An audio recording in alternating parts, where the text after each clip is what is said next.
오늘은 호세아서 강의 세 번째 시간입니다. 제목이 우리 하나님을 아시나요입니다. 지난주에도 말씀드렸듯이 호세아서는 다음 주에 하게 될 텐데 호세아서 6장 3절에 우리가 주님을 알자, 애써 주님을 알자, 이 말씀이 하나의 주제 성구가 됩니다.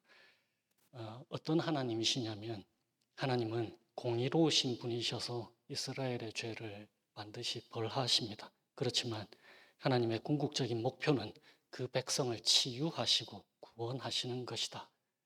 그런 하나님을 알도록 하나님께서 호세아를 통해서 오늘 우리에게 이 말씀을 전해주고 계시는 것입니다.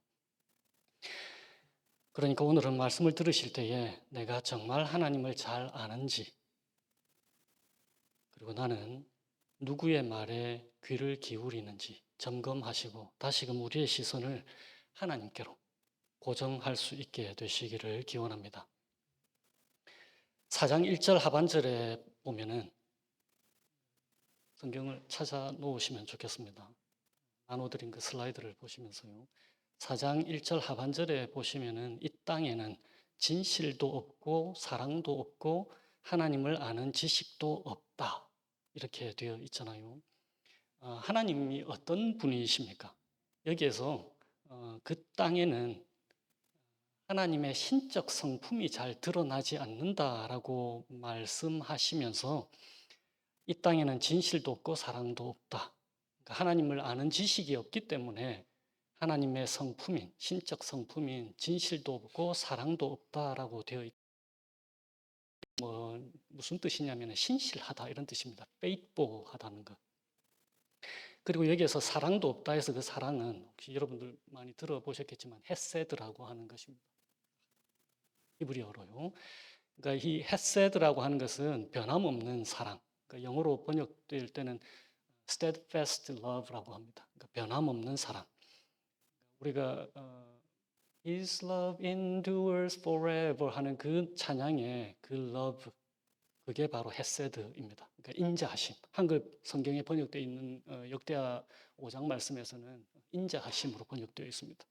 그러니까 그러한 하나님의 신적 성품이 이스라엘 백성들 사이에 드러나지 않는다라고 말하는 거예요. 그리고 본문 전체에서는 그렇게 드러나지 않는 이유가 무엇이냐? 하나님을 아는 지식이 없기 때문이다. 그렇게 말씀하고 있는 것입니다. 그러니까 하나님을 알지 못한다라는 뜻은 뭐냐면은 하나님을 모르기 때문에 하나님을 인정하지도 않고 그분의 말씀에 귀를 기울이지 않는다. 이런 뜻입니다. 오늘 호세아서 3장과 4장의 말씀을 비추어 보면요. 그래서 진실도 없고 사랑도 없고 하나님을 아는 지식도 없기 때문에 드러나는 현상이 2절에 나와 있습니다. 있는 것이라고는 저주와 사기와 살인과 도둑질과 가는 뿐이다. 살육과 학살이 그칠 사이가 없다.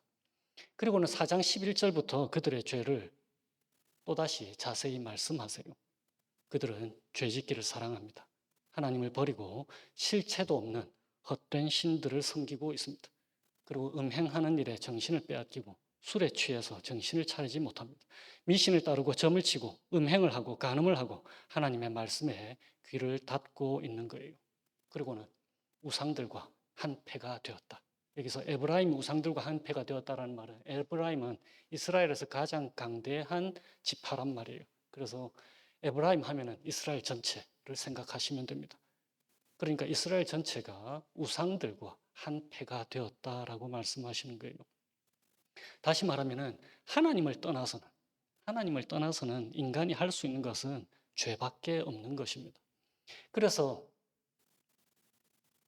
3절에 땅이 고통당하는 거예요. 마치 아담과 하와의 죄로 인해서 땅이 저주를 받은 것처럼 말입니다.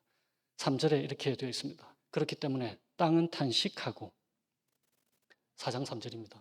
그렇기 때문에 땅은 탄식하고 주민은 쇠약해질 것이다. 들짐승과 하늘을 나는 새들도 다 야위고 바닷속의 물고기들도 씨가 마를 것이다.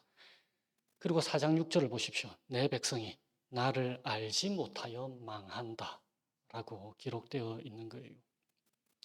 그런데 이스라엘이 이 지경이 된 이유가 무엇입니까? 오늘 4장에서는 그 이유를 제사장들 그리고 예언자들 그리고 그런 그들을 따라간 이스라엘 백성들이라고 말씀하고 계세요. 4장 4절 한번 보십시오. 4장 4절 하반절에 보시면은 제사장아 이렇게 부르시잖아요. 4장 4절 하반절에 제사장아. 그리고는 5절에 낮에는 네가 넘어지고 밤에는 예언자가, 여기서 예언자는 선지자를 얘기합니다. prophet. 예언자가 너와 함께 넘어질 것이다. 내가 너의 어머니 이스라엘을 멸하겠다. 그러니까 이스라엘이 낳은 제사장들을 멸하겠다라고 말씀하시는 거예요. 그리고 6절에 내 백성이 나를 알지 못하여 망한다. 네가 제사장이라고 하면서 내가 가르쳐 준 것을 버리니 나도 버리겠다.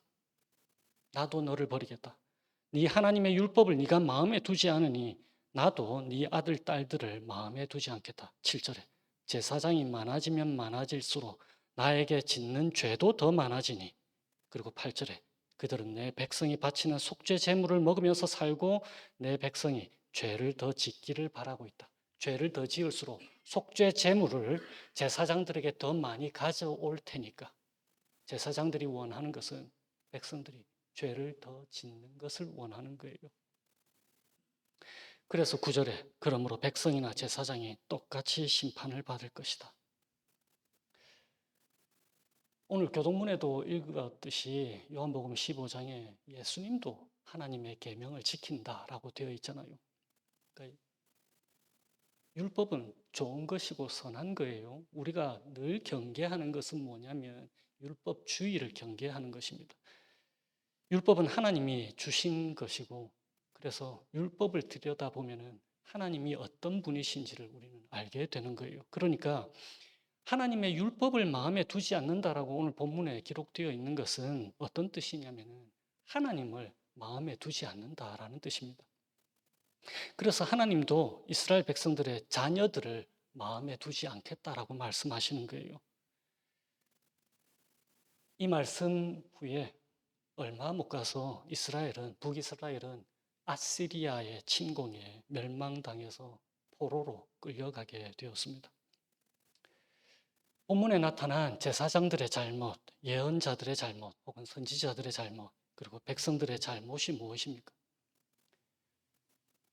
진실과 사랑이 풍성하신 하나님을 모르는 것입니다. 이런 하나님을 인정하지 않고 하나님의 말씀을 듣지 않는 것입니다. 대신에 거짓 제사장들과 거짓 예언자들에게 홀려서 하나님의 말씀을 듣지 않고 그들의 말을 들었다입니다. 마치 오늘 본문에 나오는 것처럼 고집센 암송아지처럼 말이에요. 길들여지지 않았는데 암송아지가 힘만 센 거예요. 그래서 컨트롤이 안 되는 거예요. 고집센 암송아지처럼 말입니다. 그래서 4장 16절에 한탄합니다. 그렇다. 이스라엘이 고집센 암송아지처럼 말을 듣지 않으니 어찌 주님께서 그들을 어린 양을 치듯 넓은 초장에서 먹이시겠느냐. 하나님께서 현 시대의 기독교인들에게도 동일한 말씀을 하실 것 같습니다. 고집센 암송아지들처럼 말을 듣지 않는다라고요. 하나님의 말씀에 귀를 기울이는 어린 양 같은 사람들을 찾고 계실 것만 같습니다. 여러분들 이제 잘 들으십시오. 우리가 구원받았다라고 하는 말 있잖아요. 내가 예수를 믿고 구원받았다라고 하는 말이 무슨 뜻입니까? 우리가 구원받았다라고 하는 말은 참다운 인간으로 회복되었다라는 뜻이거든요. 그걸 최소한으로 표현하자면 무슨 뜻이냐면은 상식적인 사람이라는 뜻입니다. 이치에 합당한 사람, 성숙한 시민, 성숙한 국민이다. 그러니까 최소한으로 표현하자면 그렇습니다. 왜 그러냐면은 하나님이 이치에 합당하신 분이시기 때문에 그래요. 우리 하나님은 대단히 이성적인 분이십니다. 하나님이 우리에게 주신 선물들 한번 보세요. 자연과학, 의학, 인문학, 사회학, 경제학, 법학. 모든 학문이 선하신 하나님으로부터 나왔잖아요. 그 학문을 들여다보면 하나같이 질서정연하고 논리적입니다. 우리 하나님이 그런 분이시라니까요. 우리 기독교인들이 고백하는 그 교리 중에 뭐가 있습니까? 전적 타락, total depravity. 제가 늘 강조하지만 전적 타락 교리는 완전 타락하고는 전혀 다른 거예요. 완전 타락, 다시 말하면 absolute depravity. 이거 아닙니다. 완전 타락이라고 하는 것은 모든 것이 완전히 망가져서 선한 것을 단 하나도 찾아볼 수 없다, 이런 뜻이에요. 전적 타락이라는 것은 아직까지 무너졌지만 아직까지 하나님의 형상을 닮은 흔적이 남아있다. 전 분야에서. 전 분야가 타락했지만 그럼에도 하나님의 형상을 닮은 흔적들이 남아있다, 이런 뜻입니다. 그러니까 학문들에서, 다시 말하면 믿지 않는 사람들이 연구한 것들에서도 하나님을 닮은 구석이 남아있다라는 거예요. 그들의 학문에서도 어느 정도의 진리가 담겨 있는 것입니다. 때로는 그리스도인들인 우리보다도 세상을 잘 볼 때가 있는 거예요. 그리스도인보다 더 훌륭한 학문적 업석을 세우기도 하는 거예요. 안 믿는 사람들이. 안 믿는 사람들의 의학, 의술 수준이 그리스도인들보다 나을 수가 있는 거예요. 정치도 더 잘하기도 합니다. 현대판 신앙 고백서, 이 세상은 하나님의 것이다. Our world belongs to God. 거기에는 기본적인 전제가 깔려 있습니다. 하나님이 이 세상을 통치하고 계신다. 왜? 하나님 것이니까. 하나님이 이 세상을 통치할 때 그리스도인들만을 통해서 통치하지 않으십니다. 믿지 않는 사람들을 통해서도 통치하시는 거예요. 무엇을 통해서 통치하고 계십니까? 이 땅의 법을 통해서. 로마서 13장 1절 2절이에요. 사람은 누구나 위에 있는 권세에 복종해야 합니다. 모든 권세는 하나님께로부터 온 것이며 이미 있는 권세들도 하나님께서 세워주신 것입니다.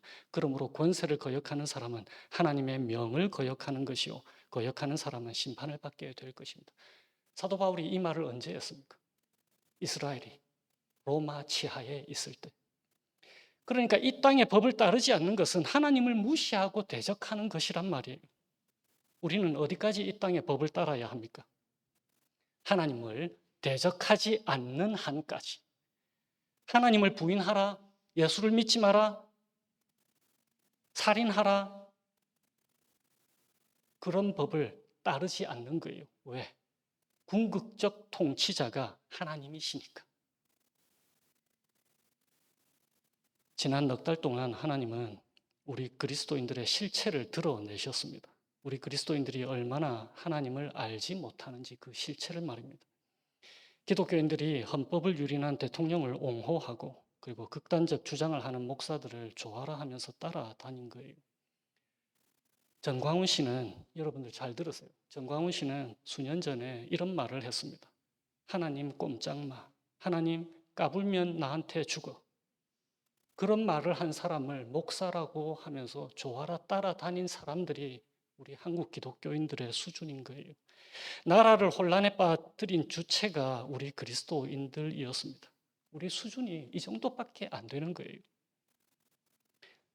며칠 전에 하나님이 누구를 통해서 한국을 위기에서 건져내셨습니까? 우리보다 더 건전한 상식을 지닌 세상 사람들을 통해서입니다. 저는 한국 교회가 대단히 염려가 됩니다.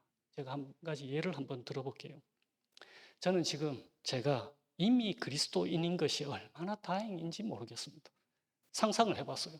만약 제가 지금 그리스도인이 아니었다면 누군가가, 한국 사람인 누군가가 저를 전도할 수 있을까요? 그럴 가능성이 아주 낮았을 거예요. 왜냐하면 한국과 미국에서 그리스도인이라고 자처하는 사람들의 그 비이성적인 사고와 비상식적 행동에 아마 저는 치를 떨었을 것입니다. 그리고는 이렇게 말했을지도 모르겠습니다. 기독교는 세상의 암적인 종교다라고 말입니다. 우리 기독교인의 수준이 이렇게 처참한 상태인데 그리스도인들이 진리를 전한다고, 복음을 전한다고 해서 귀담아 들을 사람이 얼마나 있겠습니까? 여러분은 세상을 살다가 주위의 동료들이 전혀 이치에 맞지 않는 사고를 지녔다라고 한번 가정해 보세요. 그 사람들의 말에 믿음이 갑니까? 사리 분별도 못하는 그리스도인들이 믿는다고 하는 예수님을 어떻게 믿을 수가 있겠습니까?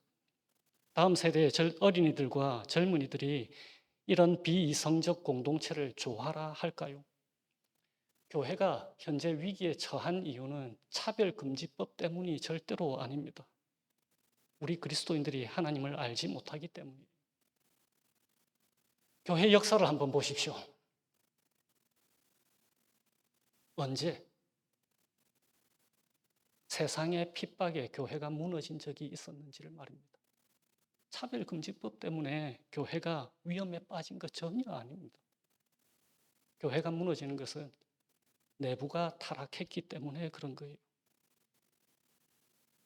우리에게는 하나님의 신적 성품인 신실함이 사라진 지 오래입니다. 진실되고 신실하신 하나님의 말씀에는 귀를 기울이지 않고 닫고 있으면서 지금 한국 사회를 혼란에 빠뜨리는 거짓 제사장들, 거짓 예언자들의 말에 더 귀를 기울이는 거예요. 고집센 암송아지 같은 우리들입니다. 그런데 바로 여기에 복음이 있습니다. 소망의 빛을 하나님께서 여전히 주시는 거예요. 하나님은 하나님을 아는 지식을 친히 호세아에게 가르쳐 주십니다. 무엇을 통해서요? TV 프로 제목처럼 체험, 삶의 현장, 그것처럼 말입니다. 3장 1절에 뭐라고 하십니까? 주님께서 나에게 또 말씀하셨다. 너는 다시 가서 다른 남자의 사랑을 받고 음녀가 된 그 여인을 사랑하여라. 여기서 그 여인은 고멜을 얘기하는 거예요. 호세아를 버리고 간음을 하러 간 그 음란한 아내를 다시 사랑하여라. 다시 가서 사랑하여라. 그렇게 되어 있습니다. 계속해서 읽습니다. 이스라엘 자손이 다른 신들에게로 돌아가서 건포도를 넣은 빵을 좋아하더라도 나 주가 그들을 사랑하는 것처럼 너도 그 여인을 사랑하여라. 호세아는 체험 삶의 현장을 통해서 하나님의 마음을 알게 되었을 거예요. 어떻게 저런 여자를 사랑하라고 하시지? 저렇게 자격 없는 여자를 다시 아내로 맞이하라고? 바로 그거예요. 음란한 아내인 이스라엘을 남편 된 하나님이 그토록 사랑하시는 것입니다. 하나님이 저런 이스라엘도 사랑하시는 분이시구나. 그 사실을 깨닫게 해 주시는 거예요. 이 진실되고 신실하신 사랑의 하나님을 아십니까? 게다가 그들을 축복하십니다. 회복을 약속하시는 거예요. 3장 5절입니다. 그런 다음에야 이스라엘 자손이 돌이켜서 주 그들의 하나님을 찾으며 그들의 왕 다윗을 찾을 것이다. 마지막 날에는 이스라엘 자손이 떨면서 주님 앞에 나아가 주님께서 주시는 선물을 받을 것이다. 주 그들의 하나님을 찾으며 그들의 왕 다윗을 찾을 것이다. 여기서 왕 다윗을 찾을 것이다. 이 말씀은 다윗의 자손인 주 예수 그리스도의 왕권 하에 하나님께서 그분의 나라를 완성하실 것을 말씀해 주시는 구절입니다. 그런데 여러분, 이제 잊지 말고 한 가지 기억하십시다. 하나님은 단지 아무런 희생 없이 이스라엘을 감정적으로 사랑하셨거나 혹은 회복을 약속하신 것이 아닙니다. 고멜을 향한 호세아의 사랑을 한번 살펴보십시다. 고멜을 회복시켜서 변함없이 사랑하라는 이 하나님의 말씀을 따라서 호세아가 성전 창기가 된 고멜을 값을 주고 사옵니다. 3장 2절에 그래서 나는 은 15세겔과 보리 한 호멜 반을 가지고 가서 그 여인을 사서 데리고 왔다. 은 15세겔과 곡식을 얘기하는 거예요. 뭔가 교환을 할 때는 돈만으로 하든지 곡식만 하든지 보통은 그런데 호세아는 아마 돈이 모자랐던 것 같습니다. 은 15세겔과 집에 있는 모든 보리를 긁어 모아서 한 호멜 반을 모았습니다. 한 호멜은 학자에 따라서 다르지만 180에서 300리터라고 합니다. 대략 230리터라고 알려져 있습니다. 그러니까 한 호멜 반은 제법 상당한 양인 거예요. 230리터면 물로 기준하면 그게 230kg에 해당하는 거잖아요. 그러니까 아마 호세아의 1년 양식이 아닐까, 그러니까 추수를 하고 난 다음에 그 정도 되지 않을까 싶은데 학자들의 말에 의하면 보리 한 호멜 반이 당시의 가치로 대략 은 15세겔에 해당한다라고 합니다. 다시 말하면 호세아는 가진 돈 싹 다 긁어 모아서 15세겔, 곡식 다 싹 긁어 모아서 15세겔, 총 30세겔을 지불한 거예요. 출애굽기 21장입니다. 출애굽기 21장에 보면은 소가 남종이나 여종을 받아 죽게 했으면 소임자가 그 종의 주인에게 얼마를 주라고 되어 있냐면 은 30세겔. 그러니까 종 목숨값이 30세겔입니다. 그리고 레위기 27장에 보면은 이렇게 되어 있습니다. 어느 누구든지 주님에게 사람을 드리기로 서약하고 그 사람에게 해당되는 값을 돈으로 환산하여 드리기로 했으면, 그러니까 하나님께 드리기로 하고 그 사람에 해당하는 값을, 그 사람은 다시 데려오고 돈으로 드리게 되면은 남자의 값은 50세겔이고 여자의 값은 30세겔입니다. 다시 말하면 출애굽기의 말씀과 레위기 말씀을 종합하면은 주인이 사람이든 하나님이든, 그러니까 주인된 분이 사람이든 하나님이시든 주인의 소유인 고멜을 사오는 데 필요한 그 돈을 지불하고, 다시 말하면 30세겔을 지불하고 호세아가 고멜을 사서 다시 데리고 왔다라는 뜻입니다. 다시 말하면 호세아는 자신이 가진 모든 것을 주고 줘야만 했어요. 그 가치가 30세겔이니까. 자신이 가진 모든 것을 주고 고멜을 사온 것입니다. 이것은 하나님께서 음란한 아내 같은 우리를 값을 치르고 다시 사서 자유케 하시기 위해서 어떤 값을 치르셨는지를 우리에게 알려주시는 거예요. 어떤 값입니까? 우리 주 예수 그리스도의 핏값으로.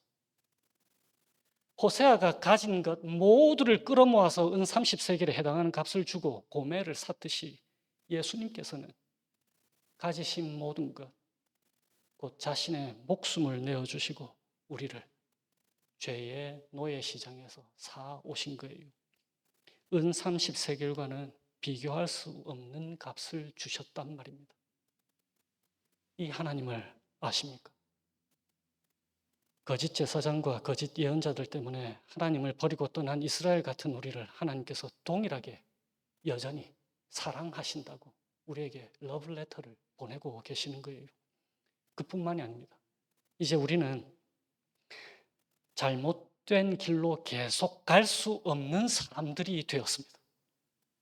잠깐 우리는 잘못된 길로 들어설 수 있는 사람들이에요. 그러나 언제나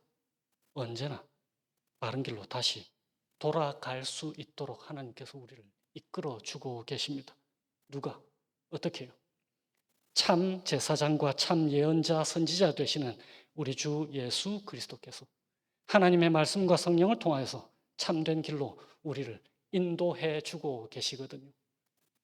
이 은혜의 하나님을 호세아를 통해서 우리에게 전해 주시고 계시는 것입니다. 이 하나님을 아십니까? 그러므로 대통령 탄핵이 헌법 정신에 맞게 잘 마무리된 것이 우리 그리스도인들에게는 이제 회복의 기회입니다. 대통령 탄핵은 한 가지 중요한 예를 제가 든 것이지만 우리 삶 모든 영역에 동일한 원리가 적용됩니다. 어떠한 원리입니까? 그동안 하나님 말씀보다 거짓 목사들 말 혹은 세상의 말을 따랐다면 고집센 암송아지의 모습에서 돌아서서 어린 양들처럼 목자 되시는 예수 그리스도를 따라가자고 성령께서 우리에게 부르짖고 계시는 거예요. 예수님께서 하나님의 말씀과 성령으로 우리를 친히 인도해 주신다고 약속해 주신 것입니다.